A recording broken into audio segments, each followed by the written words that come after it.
नवरात्र 9 दिन साधना के, 9 दिन आराधना के, 9 दिन शक्ति के, 9 दिन संयम के।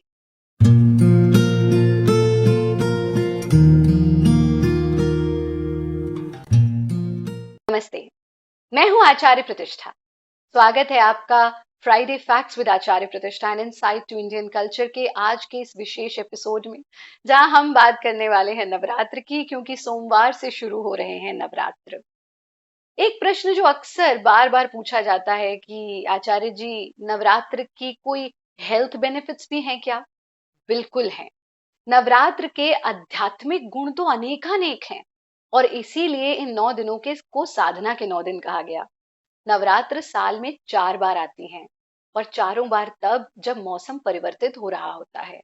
क्या आपने कभी सोचा है कि हम नवरात्र में 9 दिन उपवास क्यों करते हैं?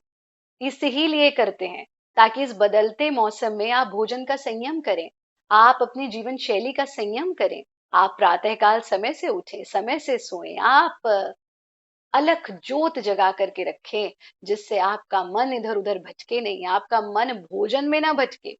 यानी ये 9 दिन प्यूरिफिकेशन के होते हैं। ये 9 दिन और मन को शांत पर, निद्रा पर, जीवन शैली पर संयम पा करके पाते हैं पूर्ण स्वास्थ्य। नवरात्र में आखिर उपवास क्यों रखें? पहली चीज तो उपवास का अर्थ है अपने आराध्य के उप में वास करना, यानी परमात्मा के नजदीक वास करना। और अगर आपका मन पूरा दिन भोजन में लगा रहेगा तो आप परमात्मा में कहाँ ध्यान लगा पाएंगे। इसीलिए ये प्रावधान बनाया गया कि इन 9 दिनों में आप शक्ति साधना करें, न कि आप भोजन में मन लगा करके रखें। पर इसके साथ साथ जब आप इन 9 दिन कंद मूल का सेवन करते हैं, फलों का सेवन करते हैं, रॉ फूड का सेवन करते हैं, तब आप अपनी हेल्थ को रीगेन कर लेते हैं।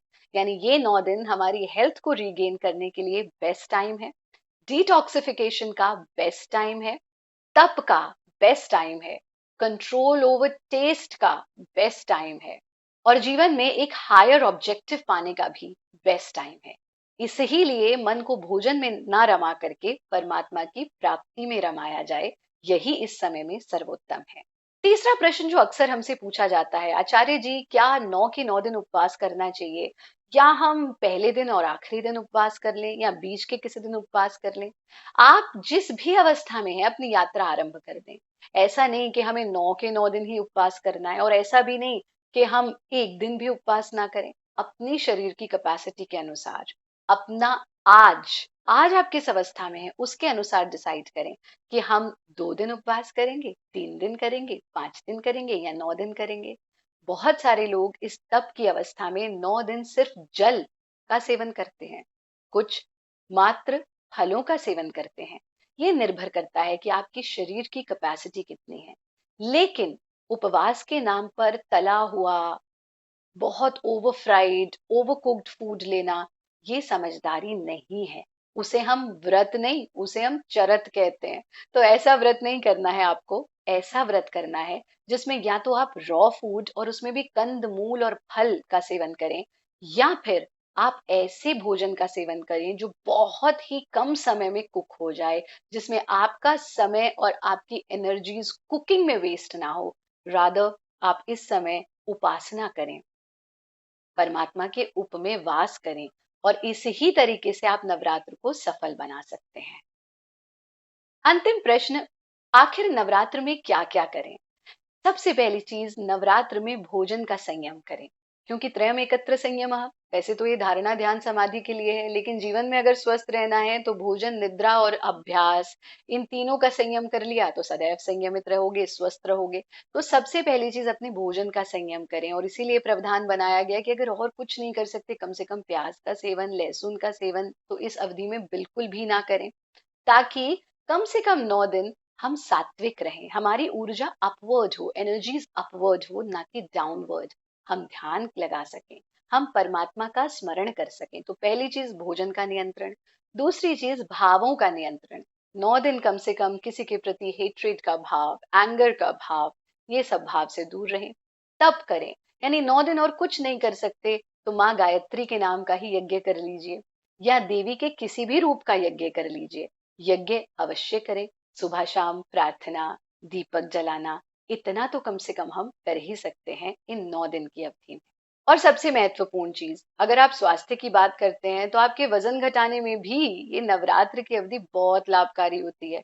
हम आपके लिए विशेष रूप से संडे से आरंभ करें, क्योंकि मंडे से, सोमवार से आपके नवरात्र आरंभ हो रहे हैं, तो हम इतवार से आरंभ कर रहे हैं आपके लिए एक विशेष कार्यक्रम, जिसमें हम इन 9 के 9 दिन आपसे मिलेंगे, थोड़ी सी मंत्र साधना करेंगे, योगाभ्यास करेंगे, लाइव जुड़ेंगे, और साथ में ही एक दिन पहले हम अगले दिन की डाइट आपसे शेयर करेंगे। क्योंकि बहुत सारे लोगों को ये कंफ्यूजन रहता है कि आचार्य जी, अगर कुट्टू के पकौड़े ना खाएं या कुट्टू की पूड़ियां तल तल के ना खाएं तो आखिर खाएं क्या। तो हमने आप सबके आग्रह पर ये निश्चित किया है कि हम 9 के 9 दिन आपसे लाइव जुड़ेंगे। आप हमारे साथ भारत योगा यूट्यूब चैनल और Bharat yoga English YouTube channel के माध्यम से जुड़ सकते हैं। मिलकर थोड़ा अभ्यास, थोड़ी साधना और भोजन का नियंत्रण करें। अंतिम प्रश्न, ये तो बता दिया आचार्य जी क्या करें, पर क्या ना करें ये भी तो बताइए। क्या नहीं करना? तामसिक भोजन नहीं लेना, तामसिक विचार नहीं लेने, तामसिक आचरण नहीं करना है, आलस्य को त्यागना है इन 9 दिन की अवधि में। और जो उपवास नहीं भी कर रहे, कम से कम इतना तो करें, over fried food, junk food, market food से कम इस 9 दिन की अवधि में बचकर रहे, सात्विक आहार लें। अगर आपके मन में नवरात्र को लेकर के और कोई भी प्रश्न है तो अपना प्रश्न हमें भेजिए। हम आने वाले एपिसोड में या आने वाले दिनों में आपके प्रश्नों के उत्तर लेकर के आएंगे। आप संडे से हमारे साथ जुड़िए, सुबह और शाम, मंत्र साधना, योगाभ्यास, आहार। To watch this video in English, go to Bharat yoga English YouTube channel. आप सभी के लिए ढेर सारी प्रार्थनाएं, ढेर सारा आशीर्वाद। हरिओम।